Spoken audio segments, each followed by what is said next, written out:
Nantlle Vale, da ni Welsh Olais Division 1. Clwb, Pel-droed, Pen y Groes, Dyffryn Gaernarfon, yng Ngogledd Cymru.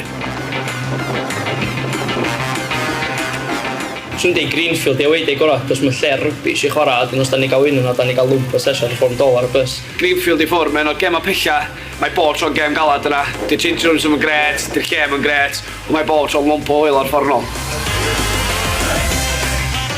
Ashley Owen am yn absolutely shocking o music.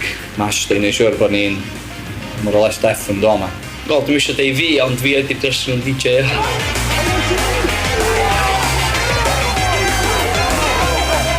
Oedden ni 12 pwynt i ffwrdd gwylod lig pan eisiau gymryd drosodd i'n dolyg a nath ni manager gem dwytha'r season, survivio. Season yma, dyn ni third round ebi Colin Bay a just colli 1-0, which oedd o'n great achievement, ie.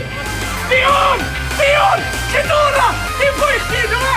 Fiercest rivals Cerrig Llanber. Llanrug, cos dwi wedi bod yna o blaen a dwi just ddim yn licio nhw wrth y clwb.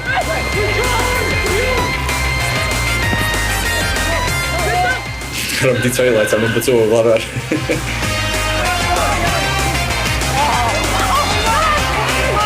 Mae yna clubhouse yn fyny lôn a mae yna bod tro'n gorau am bint. Fatha stepping back in time yn clwb bach, ond mae'n gartrefol, mae yna beint rad, mae'n croeso eich yna trwy'r adag. Gan sam beint? Oes e? Talu dyn, e?